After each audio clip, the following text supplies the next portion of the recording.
Hey guys, what it is your girl Cadillac. Yes, I'm Cadillac Dixon. I'm the job I like prison wife. I'm the legally blind artist that is rapping and painting for justice.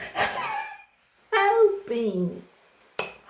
Cause you got to hold your breath for justice, to see justice before all face to Blake. Yes, it's your girl Cadillac. Okay, guys, what it is, I'm coming through.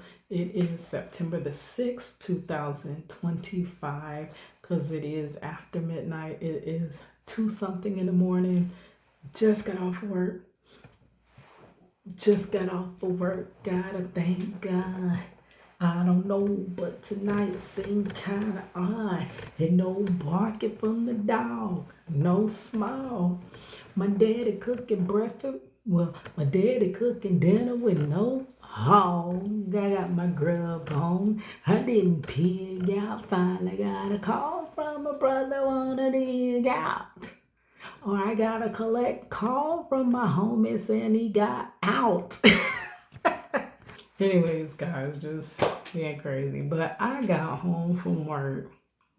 I drove home. Girl, I was trying to upload a short because I'm trying to keep my channel going. You know, my channel is almost flatline, but it's a little bit of, movement.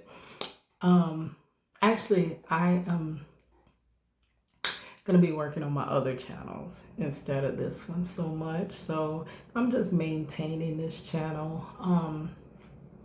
That's what we're gonna be doing because this channel is gonna be hard as gel to grow.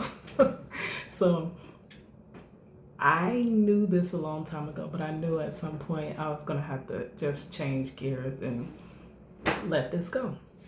Because this channel is devoted to trying to free my husband. But guess what? My husband, he got 10 more years wrongfully to do. So rather than fight for him those 10 more years, which is very hard to do, that's why it's taken me so long to get to this point. Rather than constantly fight for him those 10 more years, I gotta focus somewhere else. I gotta build, something for myself.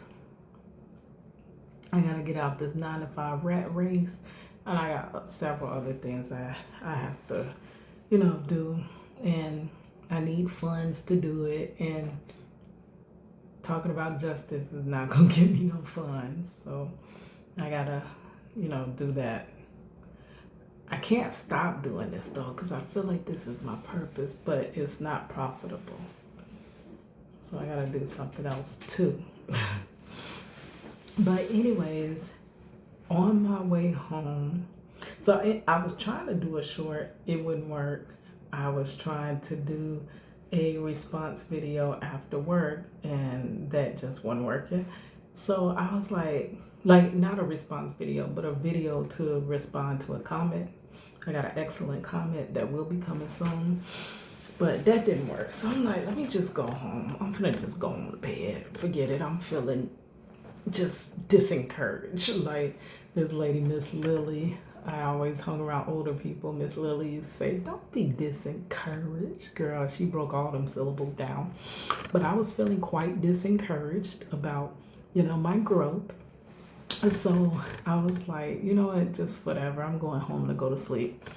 I come in the door. Now the kids that had a sleepover, my granddaughter and my niece and nephew, they got the living room looking like some type of tornado or hurricane or some hurricane. Kids came through that thing, like for real. It's so messy, and it's really discouraging me about how messy it is. So I'm like, dang, I need to clean up the living room now. I can't go to sleep. Girl, that's that ADHD in me. But anyways, on my way home, I was like, let me just start up the car and head on home. And I scrolled down my little thing, And at first I was, I don't even know what I was watching, but then I came across Taylor House Publishing, breaking news coverage, give you the news before the judge discover it. Girl, I got to learn that for real, because I know I'm butchering this song, but his song be riding, y'all. So I came across his video, and I don't know, I think I saved it to watch for later. It says Black BLK, because I don't know if we can say that. We can't say what we need to say online, girl. BLK trucker explains how he almost got deleted in a sundown town in Florida. So I just saved it to watch for later, right? Because I really support this content creator. He is doing a lot of good things. And I went on and played it on my ride home. And would you know, this video, I didn't know that it had a lot to do with my neck of the woods. Like, and you know, I left a comment on one of his videos before. I don't know what he was talking about. He was talking about the South, but the isms in the South. And I was like, yeah, I'm well acquainted with the ism. I'm in Florida, and someone told me, girl, leave Florida out of this. Florida ain't like you. Leave it to Alabama, to Mississippi, to Georgia. Florida ain't. And I'm like, Florida ain't. Are you kidding me? I grew up in Florida. And this video, plus other videos, reinforce the ism that is going on here. And I do think that ism is the reason that my husband is wrongfully incarcerated. And it's also one of the reasons I'm gonna stop fighting for him. Like, it's almost like a truck driver's brakes, right? You know, when the truck driver hits those brakes, he can't stop on the drop of a dime. He keeps going, and then he stops. Like, all that other stuff gotta kick in so he can stop. That's what I'm trying to do. You know, I call myself Cadillac, but instead of dropping on a dime, stopping on a dime with the Cadillac, I'm easing into stopping. So it's gonna be hard. Y'all still gonna hear some free Marcello stuff, like, but once I finally change my focus, then I'll be on to something else. This channel is gonna stay dedicated to that, to justice, to free Marcello, to all of that. I got other channels that I'll be working on, and I need to get back to my TikTok, but the TikTok kind of is free Marcello too. So I don't know. I need to free myself, like, for real, girl. Because fighting for someone wrongfully incarcerated, honestly, wrongfully incarcerates yourself. But as I was listening to his video, I'm like, these are places I am familiar with. So we are going to review this video. And I know he's talking about it from a truck driver's perspective, but I relate to it from a prison wife's perspective. You know, we coming up on the weekend, right? And what is weekend to a prison wife? Visitation. It is Vizzo. Yes, I had a poem about that too. It's called Weekend Love. I'm going to plug it right here real quick, and then I'm going to get to the, Weekend Love. The weekend's almost here, and I can hardly wait to be with the love of my life, my soulmate. Distance nor time has put our love asunder. The same distance and time is what made my heart grow fonder. My mind is sometimes wonders what you're doing, how you feeling. If you're thinking of me too, I'm longing for the next embrace that I receive from you.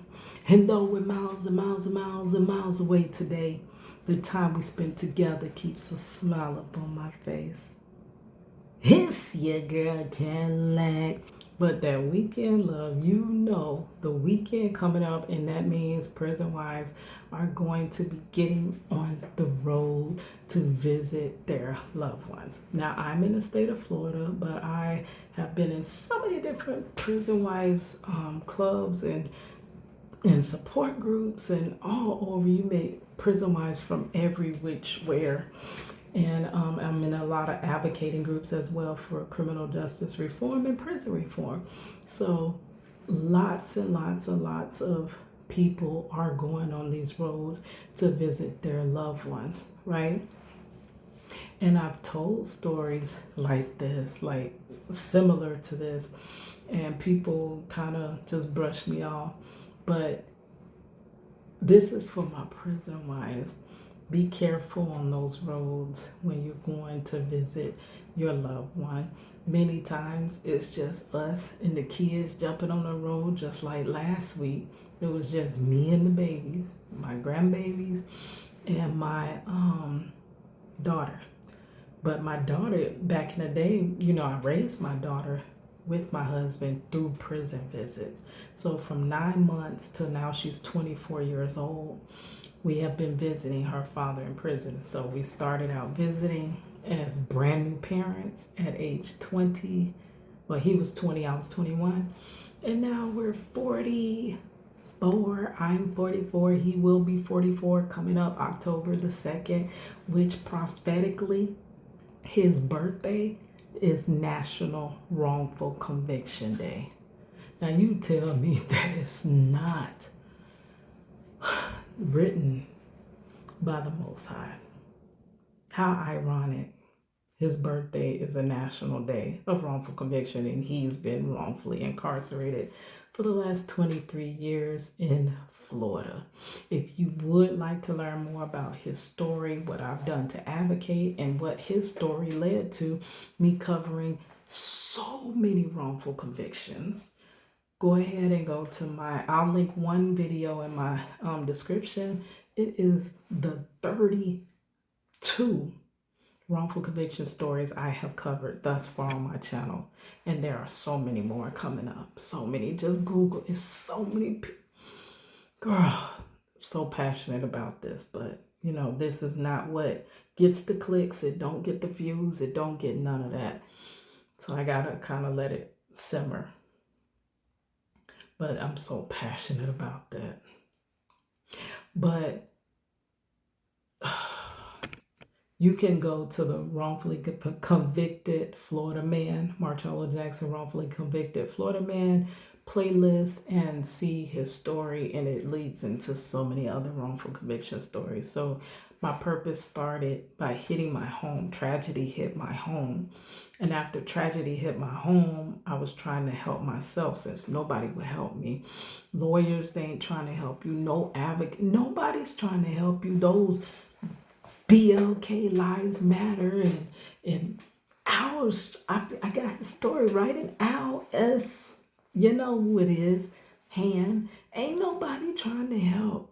So you out here on your own. So I tried to help myself. Tried to free my husband myself.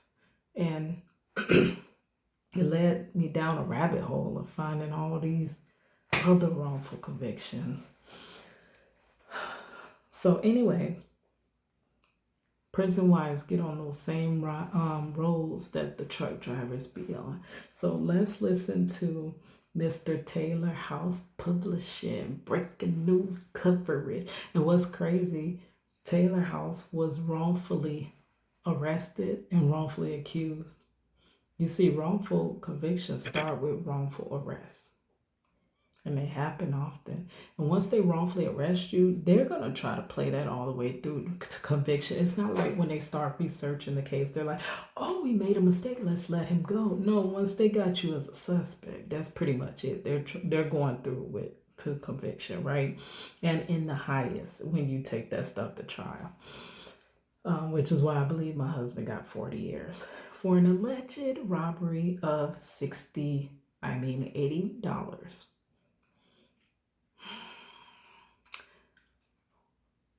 But you know what? We're almost through this. It's only It's 2025 going on 2026, which will mean it will almost be, instead of 10 years left, it'll be almost 9 years left of this nightmare. We can get through this 9 years. But so let's cover his story, and this is dedicated to my prison wives that be getting on them roads traveling to see their loved ones. Be careful, especially if you're BLK. And then also, even if you're not BLK, women out there on the roads by themselves. All right, peace and blessings, all praises to the Most High. And let you hear another Hold on, let me show you Mr. Taylor house. I just hyped him up. Hype me up. I just hyped him up.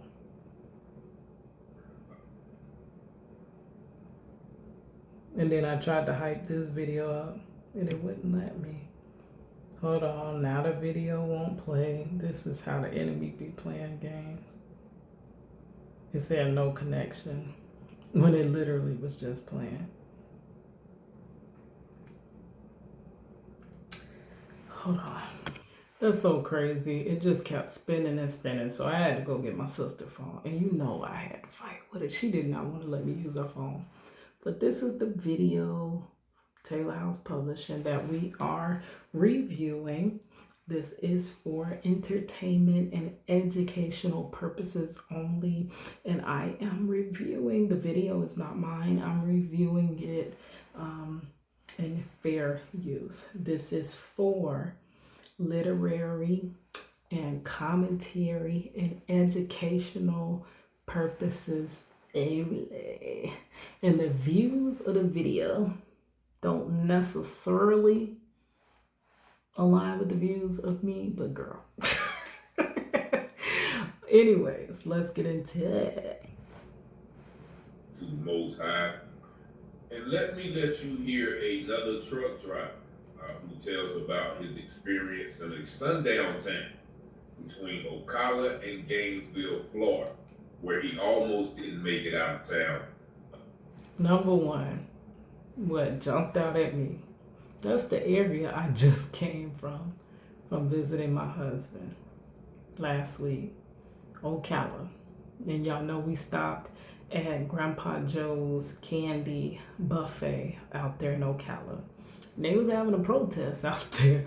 And I was like, listen, because I seen many officers pulling up. And it always makes me nervous when I see a bunch of officers like that. And I'm like, hold on, what they doing? I thought they were just, going in and coming out. But then there were more. And seeing that they were having, it was Veterans Day. They were having, not Veterans Day, Labor Day, girl. They were having a protest out there on the street. And I was like, let's hurry up and get in the store and get out of here before they think we the ones protesting and go arrest just us, like just us for real. That's they justice, just us, allegedly for entertainment purposes. But yeah, so we just came from Ocala, and Gainesville is like where we go to see my husband.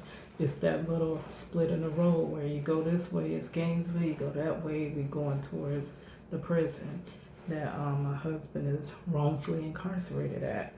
But yeah, that is crazy. He out the gate, and when I heard that, it immediately was like, hold on, and opened up my ears, and I was like, hold on, let me really listen to what he's talking about. Before the sun came down. Just check this out, and I'll be back with some commentary. Truck driver in Florida, let me tell y'all the first experience I had of finding out what a sundown town was. It was a Thursday. I was driving a 26-foot box truck from Orlando to Gainesville. So I'm between Yeah, no, I'm in Orlando. Like for real. So they're really talking about my neck of the woods. In Gainesville, but I gotta stop and get some gas and get some food or whatever. But I see absolutely nothing as I'm driving. There ain't no houses, no buildings, just road and tree. And let me tell you about that road and trees. Once you get off of I-75, you take the turnpike, you go up to I-75. Once you turn off of I-75 onto any road, it tends to GPS signal loss, and you'd be like, what the jail? Like, you don't see nothing but sticks and trees, and you better have a full tank of gas. Prison wise, fill that tank all the way up. And you know I don't never fill my tank because I like to do $10 here, $10 there. Girl, you do not want to get on that road and ain't got enough gas in your car, because there could be gas stations, but it could be you'd be so scared to stop at the gas station at some of these gas stations. Like I said in my last video, when I was telling you I was so tired that I had to pull over and go, like, take a 10-minute nap, which, seeing this video, well, you already got that feeling like this could be dangerous. Like, Lord, cover me, blood of Jesus, like, for real. So you already feel like it could be dangerous, but you don't really see it like that, so you think it's you psyching your own self out. But hearing this video, I'm like, oh my goodness. Like, I better watch doing that. And I usually only stop at, unless I have to, I really ain't got no gas. And then a lot of times when you're coming from the prison, you gotta stop right there at those little rinky-dink gas stations. And oh my gosh, I remember from up that way, coming home, I went in to get gas, and immediately you feel weird. You see T0wn sign everywhere. You see these flags hanging everywhere. So you already are on edge, and you're like, do I stop here? Do I stop there? I don't know what feels safe to stop. A lot of times, I know it's sad, but a lot of times when you be like, oh, I see another BLK person over there, so maybe it's okay here. I see another BLK person over there. So, you know, that's how you feel out there. And I'm sorry to say that, but this is just reality. So, yeah, I like to stop at the big chains like Love's. That's a big gas station chain. Racetrack tends to be big like that. And just lay over, and if I have to get gas, or if I have to pull my seat back and catch a few minutes of rest, because also many times prison wives are busy. Like, it's too much going on. And like this time, I didn't get no sleep. I did not get much sleep. I got like 4 hours of sleep. And then getting on that road is dangerous because you're sleepy on the road. You can veer off the road. So it's almost, if you keep on driving, could be bad, or pulling over could be bad. But plead the blood of Jesus over yourself, like, for real, girl. Okay, let's keep going. I'm long-winded. I'm sorry. I am long-winded. Finally find this Circle K gas station in the middle of nowhere. An old white lady that was helping me at the counter was sweet as can be, nice as hell. Hey baby, what brings you way out here in these sticks? You just coming to get some gas? I'm like, yeah, I'm kind of familiar with these parts, but kind of not, whatever, blah, blah, blah. Boy, the Gainesville, just shooting through them in and out. She's like, all right, baby, God bless. You have a good. Get my stuff, go back out to the truck, try to put the key in there, start the truck up, and will not. That's crazy. Don't tell me that wasn't nothing but the devil. Oh, that is a horrible feeling. Now, I did one time was leaving Vizzo early. Vizzo is prison slang for visitation. And went out to my car when he was at Lake Correctional, and the car wouldn't start. So I'm walking down the road, like, girl, and I was like, literally Lake Correctional. They have gators in those lakes. There was one lake in the middle of the prison, the compound, and there was one lake on the outside. So God has been with me. There's so many times, you know, something could have happened to me or any of us out there on that road. And it was several times just getting broke down on the road out there. I got another story, but let's let this play because I'll talk forever. Just trying to skip the ad there. Sorry, Taylor, because I know you do get paid for them ads, but, you know, I got to keep going. Seconds, put the key in there again, try to start up, it will not start up. Don't know what's wrong. So I called my dispatcher, and my dispatcher told me to look up under the hood to see if I could figure it out. I'm just like, yeah, okay, whatever. So I said to myself, man, I'm not about to go look up under the hood. I don't know what Could you Google that? I don't know what I'm looking at. I signed up to be a driver. I ain't no damn mechanic. But I'm sitting there for like 20, 25 minutes, so I get bored. I'm like, all right, man, let me just go look up under the hood and see what I can see. So as soon as I get out of the truck, go around, pop open the hood, and as soon as I look down, the lady that was helping me in there comes out in a panic. What's wrong, baby? Is everything okay? Are you all right? I said, yeah, man, I don't know what's going on with the truck. It won't start up, and I don't know much about trucks. I called my dispatcher. I don't know what they're going to do. They figuring it out now. She was like, all right, well, do you need a tow truck or anything? Do you need an Uber or a taxi to take you closer into town? And I was like, no, ma'am, I'm not allowed to leave the truck. It's a lot of valuables on this truck, and I'm delivering. I can't just leave the truck. I can't just leave. It was like, all right, I understand. And she goes back in the gas station, but she keep looking at me, looking at her watch, looking at me, looking at her watch, and then she comes back out there and says, well, you don't want to sit up in some hot truck. You can't get it fixed, no AC, and there's nowhere for you to sit down in there. Like, so you're just gonna stand out here and just sit in this hot truck? I said, honestly, man, right now I don't have a choice. I'm just waiting for my dispatcher to hit me back. She said, okay, I understand. My dispatcher called me back and was like, listen, we got a tow truck coming out there in about 2 hours. You sit tight. I'm like, damn, 2 hours is hot as hell. I'm ready to go. Then again, I was like, it's all right. I got food. I got a drink here. The sun about to start going down. It's not going to be that hot, whatever. And I didn't want to go in the Circle K because of how the lady was acting. So I was just like, I'll be all right, whatever. She seen me get off the phone. She ran out to me again and she was just like, did you figure anything out? Do you know what you're going to do? I was like, yeah, my dispatcher said they got somebody coming in 2 hours for the tow. I'll be fine. She was like, 2 hours?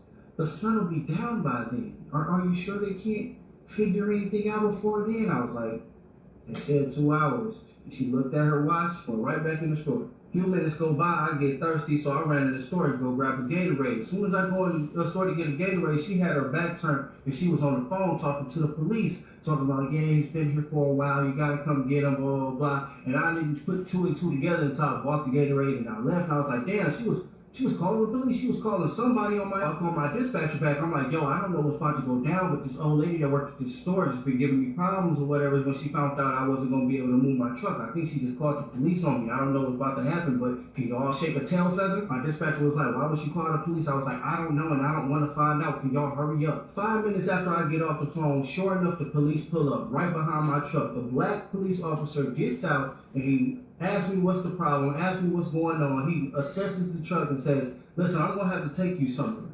I said, I can't leave my truck. Like, what are you talking about? You about to get me fired. He said, listen, I'm going to have to take you somewhere. Get in the truck. Get in the back of the truck. We driving for about 30 seconds. And I'm like, bro, where are you taking me? He was like, are you familiar with the mall area? He's like, that's a good area. I said, yeah, I'm familiar with the mall area. He said, yeah, that's where I'm taking you. I said, what the fuck you taking me to the mall for? I can't leave my truck. He said, you have to leave your truck. I said, why? Because that's called the police on me. I ain't even do nothing. He said, she didn't call the police on you. She called the police for you. I know her personally. He said, in 45 minutes, that sun was going to go down and you was going to go missing. And I didn't say nothing else. I already knew by then. These back country woods, I told y'all I am the OG prison wife.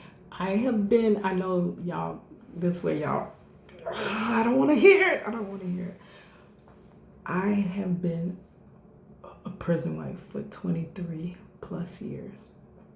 Almost right after I got my driver's license, I started getting on that highway in Florida. My husband has been as far as the Panhandle on the Florida, Georgia, Alabama line to down almost by Miami to all the way over by Jacksonville to all the way that way by Gainesville and almost everywhere in between. He's been in DLC so long to the point where he's starting to be at camps he's already been at. And you know, Florida is filled with prisons. And I'm getting chills now. These roads, you don't see lampposts. It be so dark. I remember when he was in Chattahoochee, Florida. Girl, these be some city names you ain't never heard of. He's been in Sneeds. He's been in Hamilton County. He's been in Okaloosa. Okaloosa is where I almost got wrongfully arrested trying to visit my wrongfully convicted and wrongfully incarcerated husband up on the Georgia, Florida, Alabama line. Like, he's been everywhere. And these back country wood far out from civilization. You don't want your car to break down. You don't want to run out of gas. It is dark as jail. There are these one-way highways. Well, no, it's 2 lanes, one way this way, one way that way.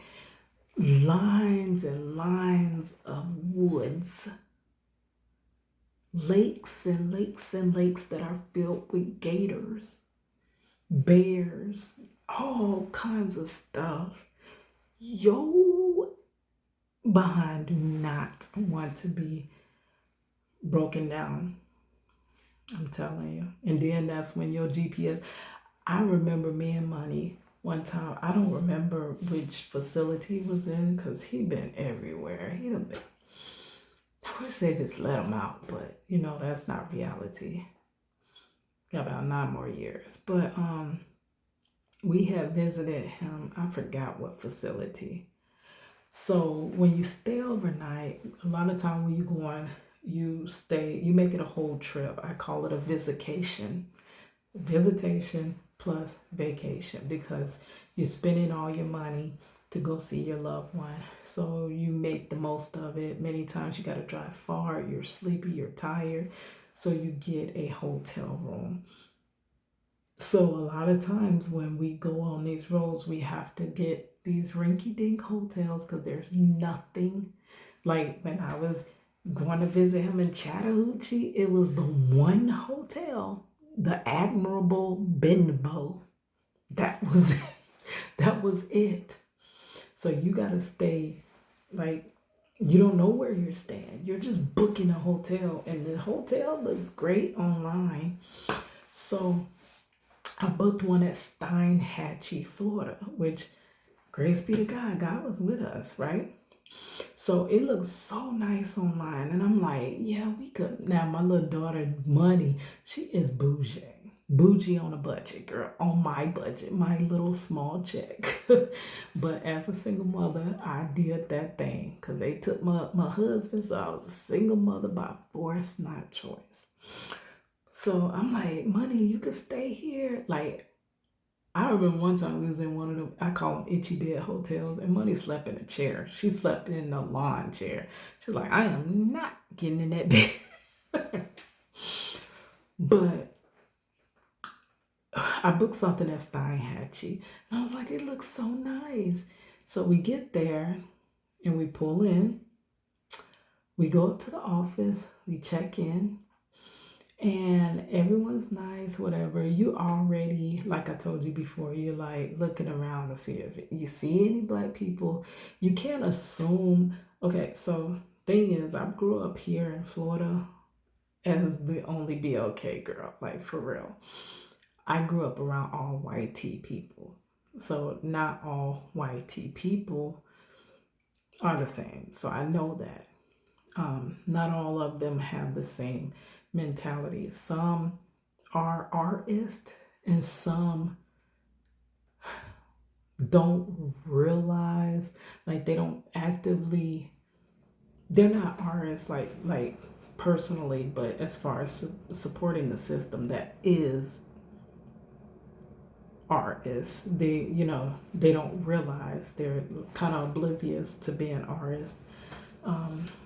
And some just don't know. Like they make sure we don't know better here because they don't want you to talk about it. You can't. That's why it's so hard for me to break his story too, because of where I'm at.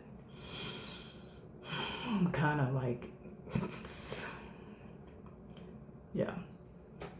But Steinhatchee, Florida. So we check in, and it was so weird. We was the only 2 BLK people coming up, and it was just a gang of white tea people hanging out, sitting in the car, beers there, and then this is the hotel, so they sitting in the car with beers. So we're nervous because we don't know. You don't know who is artist and who is not, to be honest. And I hate to say that. So you got to be on edge, really. So we check in, and then the lady at the office, because we was asking like where can we eat and this and that, and she was like, oh, you could go up there to the Hungry Howie's, and I'm like, I don't want pizza. I don't know. And then Money's like, yeah, I get pizza. I'm like, I don't want no pizza. So she was like, no, trust me, the Hungry Howie's is nice. Everybody hangs out there. It's cool. They got more than just pizza. They got salads and this and that. And she said, but you girls be careful. And y'all get home before dark. I'm like, I look at my daughter. My daughter was like a teenager at that time. She was almost grown. I'm like, what did she mean by that? Like, y'all get home before dark? So we was like, maybe she's just meaning because it's gators and the gators come out. Like, it was a lot of lakes around there. I'm like, is that what she means? So we made sure to go to that Hungry Howie's and get right on back to the hotel. We didn't explore, like, we like to go to the thrift stores and stuff like that. And I like to go to the gas stations and play the lotto back there, just the scratch off, just to, that's something to keep my mind busy. But we made sure to get back. And when we came back, it was just a whole group of white tea people on the porch of the hotel, and it was so weird. It was like I didn't know what they felt like. I don't know. So it was like, let's just go up to our room, get all your bags, get your stuff together, go straight up to the room. And as we were going, I had some Dr. Pepper. That's my favorite drink. Now I'm diabetic, so I can't even consume it like that. But I had a 2-liter of Dr. Pepper. And one of the guys, and they have that southern drawl for real. They sound very country. I know I sound country at times, but they sound very country. And he's like, yo, give me some of that Dr. Pepper. And I'm like, and I kind of laughed it off, and then it broke the ice, and they started talking to us or whatever. But it was like, we just didn't know what, and we had a nice time. It was beautiful out there, but you don't know. And then what's crazy, the other worst part, that place, there's no internet connection, and the phones went unalived as soon as we turned off the main highway. So for me to use my phone, because I had a bill due, I had to drive all the way up to the highway off the little dirt road, country bumpkin road, like for real. I had to drop off of that up to the highway and sit at this gas station. Now it was nighttime and I shouldn't have did that, girl. That's why I say the grace of God has been all over us to make the call. So anything could have happened, girl. But I still don't know what was she meaning, because she did not say. She was just like, you girls be safe now. And make sure you're back before dark. And I'm like, we don't know, was it the gators or, crazy. But yeah, that was just a whole long-winded story time. I'm sorry, y'all. Put 2 and 2 together by that point. When we finally got to the mall, I called my dispatcher and I told the officer. But if you see, like he's saying, he's kind of oblivious. We sometimes, as BLK people, don't realize that people look at us in a different way. And I promise you, I didn't know that, because I grew up as the only BLK person, meaning I grew up around all white tea people, and I did not know that I was perceived to be worse. I literally found out I was Black because a little girl told me I was BLK. And I went home crying to my mom. I was like, Mom, this girl called me BLK. And my mom was like, Kita, you are. And I'm like, no, I'm not. I'm brown. And you're yellow. And they're pink. And she was like, no, Keita, you are BLK. And that's how I learned I was BLK. Because a little YT girl told me I was. And I got a little bit more to tell you as his story continues.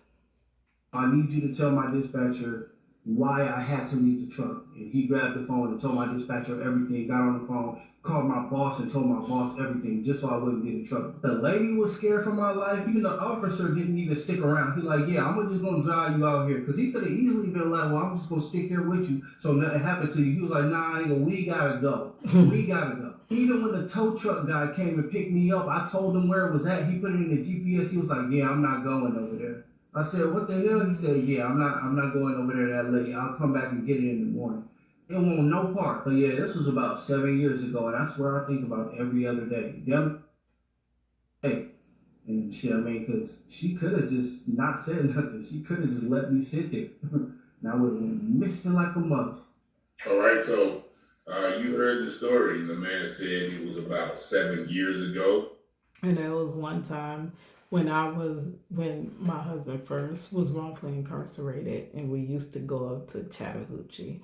I used to get my little cousin, Phil the bad guy. He used to ride with me. I always had a ride along buddy because I didn't feel comfortable, at first, getting on that road by myself. So they would stay in a hotel while I would go to visitation or whatever. And my cousin was about 15 to 16 years old. I was 20. No, we're only 4 years apart, so he had to be 16. And I remember one time I had lost my wallet. And I didn't have no gas to get home. I didn't have money for the toll on the turnpike. And we had to basically panhandle at one of the rest stations. And that to try to get home because I was out of gas. I literally out of gas. And I had my little baby with me. She was only about 1 because her father was wrongfully incarcerated when she was 9 months old.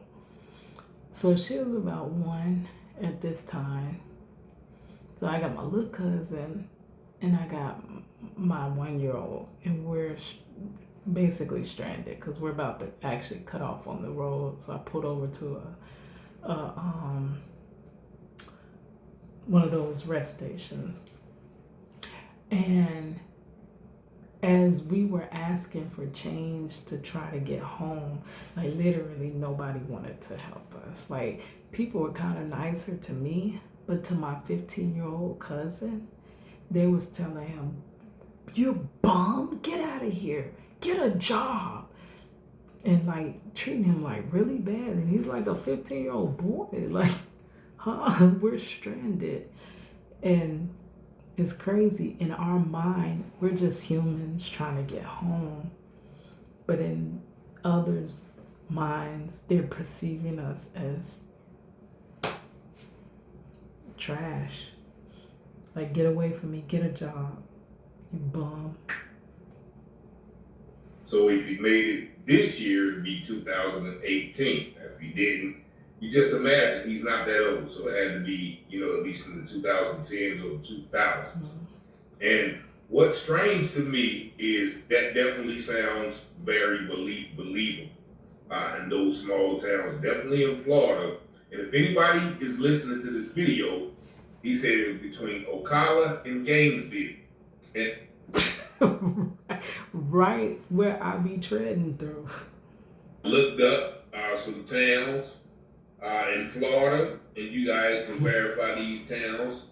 It says Delray Beach, Elfers, 95% white. It be so many towns you ain't never in your life heard of. Only time I would hear about Mayo, Florida.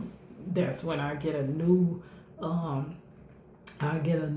letter from Marcella back in the day, because now prison DLC done went to only strictly email. I believe it's another reason they give us a undercover. They give you that overall reason, but it's a real reason. So there's 2 reasons. It's the cover reason, and then it's the real true reason why they're cutting physical mail. But back then, because I've been in prison like that long, we used to get physical letters. And when it was addressed with something else like Charlotte or wherever, I'm like, well, where is this at? And I got to Google it and find out where in the jail he is at. And it's always someplace I ain't never heard of. Gulfport, Florida. They said Miami Beach was a sundown town in the 40s, 50s, and 60s, but of course, I think that's changed now. Mayaka City. This might shock you, but 50. Oh, hold on.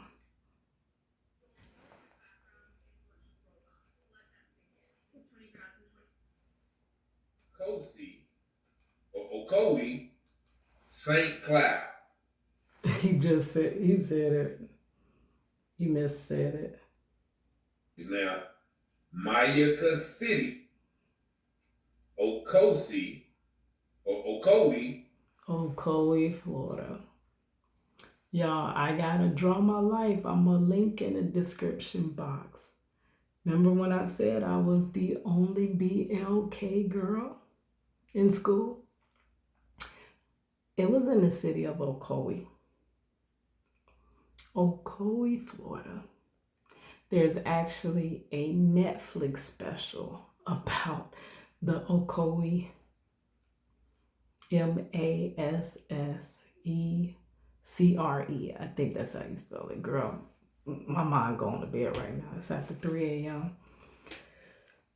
But in the late 80s, mid to late 80s, my family relocated here from Chicago. And we moved to Orlando, but I went to Ocoee Elementary. I was the only BLK girl. My cousin was one of 2 BLK boys. It was 3 BLK students in the whole entire school. Whole entire school.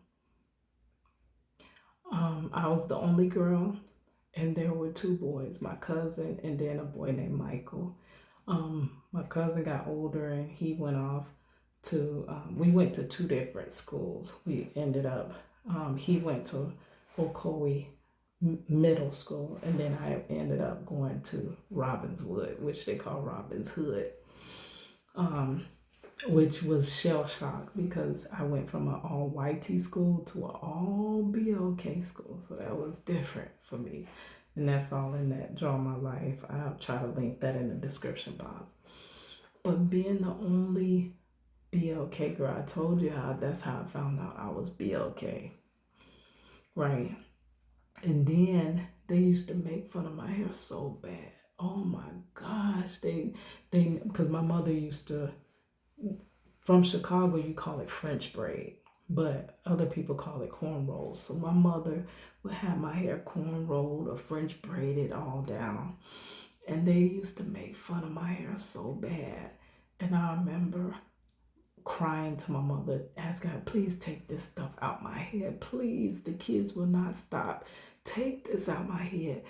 And she wouldn't take it out, so I cut my hair off. I and this is in the 80s when it was crazy to be, skin bald on the head. I cut all my hair off on the side because I couldn't get that braid out. Like, it was so crazy. They picked on me for, our differences, right? Which is crazy. I see them wear those styles now, but you made my life a living jail. But now you wear those same styles. That is so ironic to me. And I remember being on the school bus, and I remember we drove past a lake, and the students on the bus told me that that's the lake where they used to unalive the SLAVES. I'm a little girl in elementary. I just found out I was BLK. And they're telling me this. Like, that's crazy. D0wn. And what's so funny ironic. Just last month, I ended up being in Ocoee, and I was doing some shopping out there, and I seen the little team. They were the Ocoee Bulldogs, and it was BLK girls holding up the sign saying donate, donate. And I'm like, what are we donating for? And she said, the Ocoee Bulldogs. And I'm like, yeah, do you know I was a Ocoee Bulldog? I said, but at my time, when I went there, I was the only BLK girl in the whole entire school. And the counselor was like, wow, oh my gosh, that's changed a lot, because there's plenty of BLK students there now. My daughter went to, later they built a Ocoee High School, because they used to bus us out to West Orange, a place called West Orange High School. And I couldn't understand why they were sending us way out there, but now I understand now. They were it's basically like trying to integrate it, I guess. And my daughter, because I grew up, like after we got past our differences, so I didn't know about artism. I found that out when I got grown and when they arrested my husband wrongfully. And it was like a deer in headlight. I'm like, they can't do that. They can't do that. And that's when I really learned that, no, you're treated differently. But as kids, they kind of just ridiculed. I even had a boy bully me. Like, he used to pull out a poker like under the desk, and he used to threaten me to give him my lunch money every day.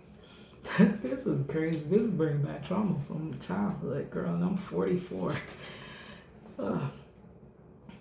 But my daughter, she was in Ocoee High School, and she kept begging me to get out of that school, and I'm like, why? I went to Ocoee, like, and she was like, the teacher let the boy call me an N-word, and that's when I said I had to sit down and talk to my daughter. And this is the dreaded part. Right now, my grandchildren don't know about this, but it's so sad when you got to sit down and talk to your child and let them know that, hey, like, I thought I was brown, and I quickly got told I was BLK.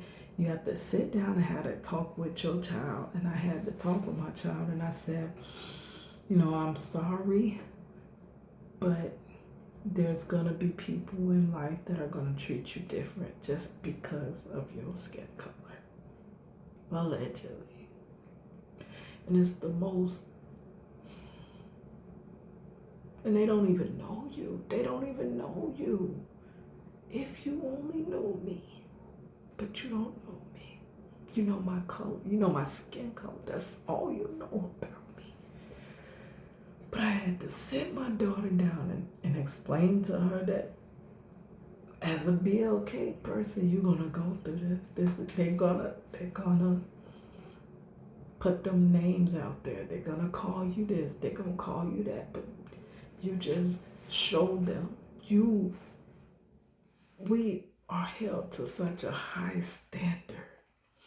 And what's so crazy, when we reach that higher than high standard, we're grouped together and judged as the lowest of the low.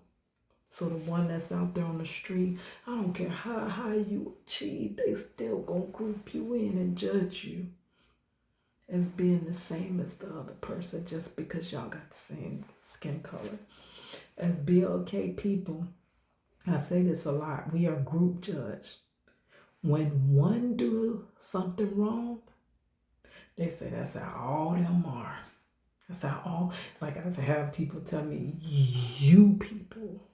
That's what they left on my video. You people never tried to do anything. Never tried to change your environment. But when one does something right, they're X'd off and said, well, that's just one out of many.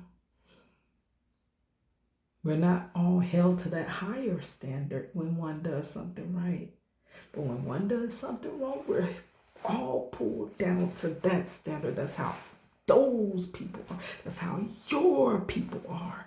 Like, it's aggravating. And it's actually aggravating on YouTube. Like, I'm literally, like, if I was YT, do you realize my husband would have been out of his wrongful conviction? He probably wouldn't even been wrongfully incarcerated. Like, so we go through this just because we're BLK. Like, for real, like, honestly.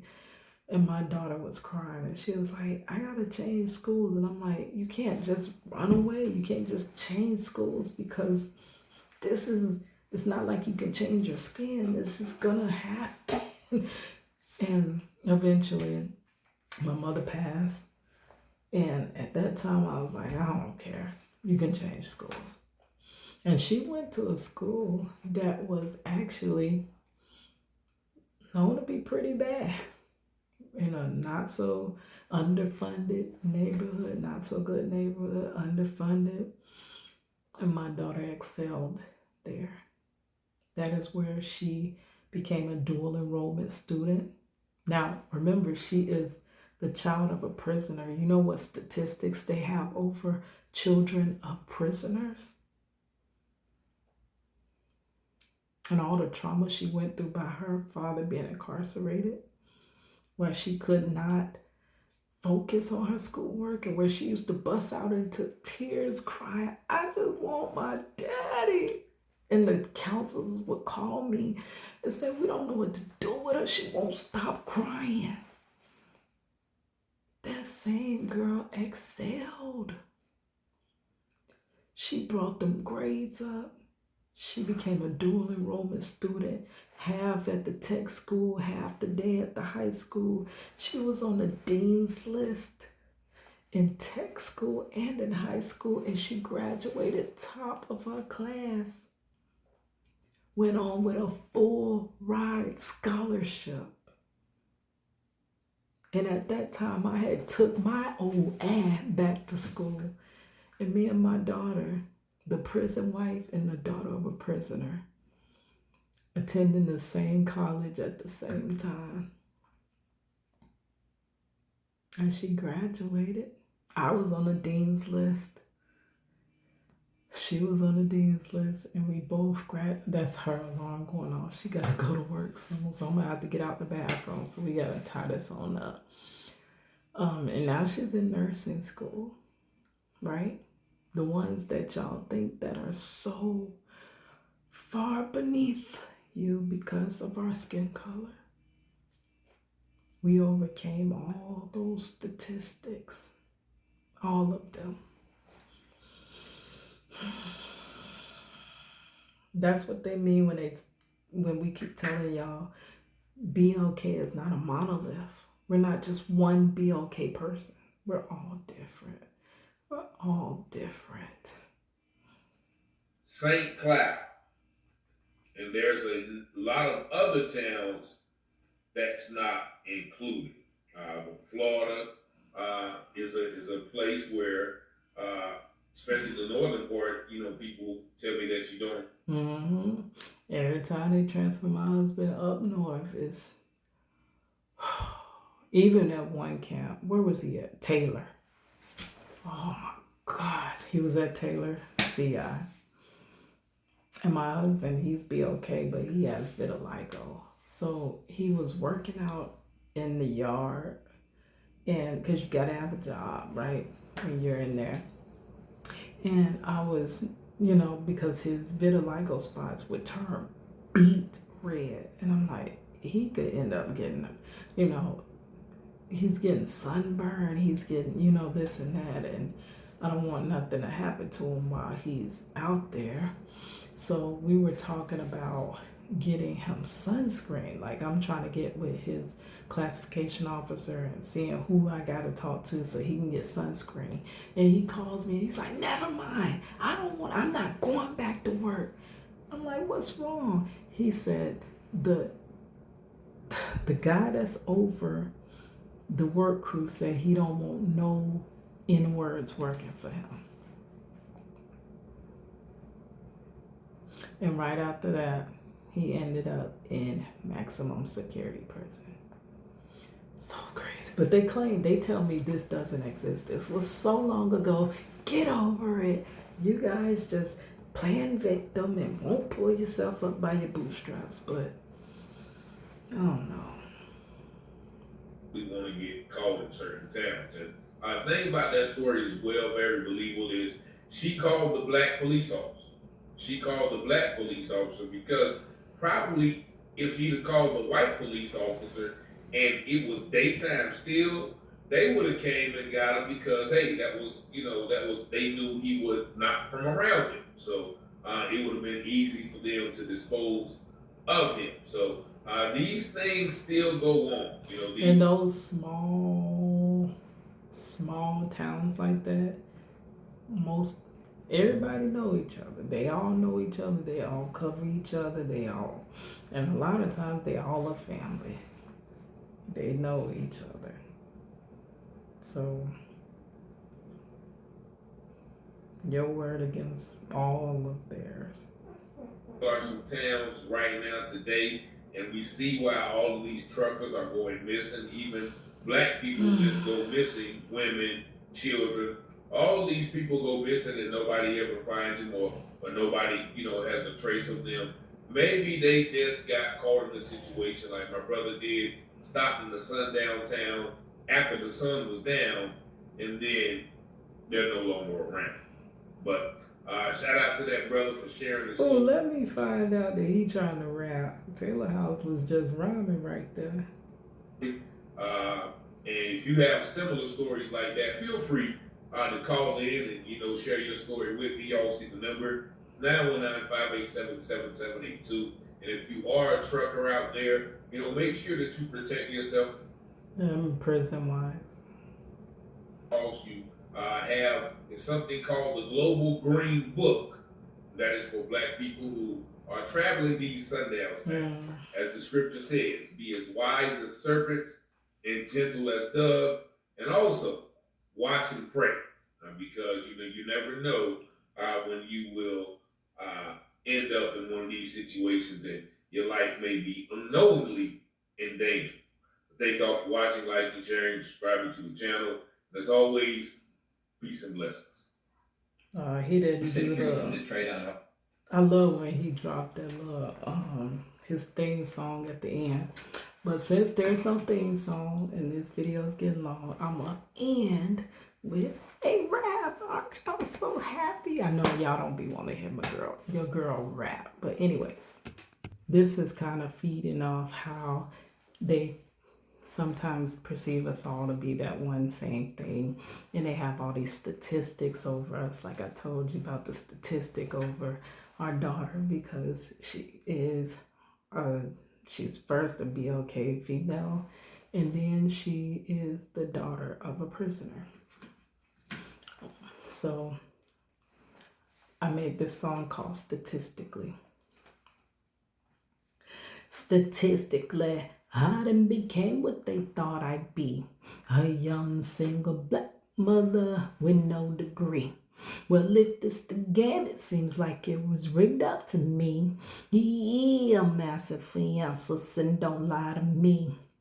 Now from the get-go, they told me that wouldn't be nothing. Hold on, I messed up. I'm on the men's verse. Hold on. Sorry, y'all. Get a little rusty. So much potential. Why the heck I'm working 9 to 5? Ends ain't close to me. How the heck am I gonna survive? Yeah, I know I'm working, but why I can't get food stamps too? Tamika and Candy get them, and they ain't got no job to go to. Oh, it's because it didn't put the kid down on child support, but he was taking care of his kid to the day they sentenced him in court. Man, I wish I listened, took my hot tail to school, then hot tailed it to college, learned every single golden rule. Instead, I found comfort in a man that meant me good, and it ain't no commitment, too many chickens in the hood. I wish somebody told me, baby girl, you're beautiful, you're smart, intelligent, you could be anything that you want, but it's a little too late to sit and cry over this spilled milk. My problems today is a direct effect of my past and my consequences. And I had so much going on for myself. Who knew my life would end up this way? Now statistically, I done became what they thought I'd be. A young single black mother with no degree. Well, if this the game, it seems like it was rigged up to me. He a massive fiance, and don't lie to me. Now statistically, he done became what y'all thought he'd be. A young black male in jail on the streets. Well, if this the game, it seems like it was rigged up to me. He a massive fiance, and don't lie to me. Now from the get-go, they told him that he wouldn't be none. He wouldn't amount to none. Look at him now, he exactly what they told him.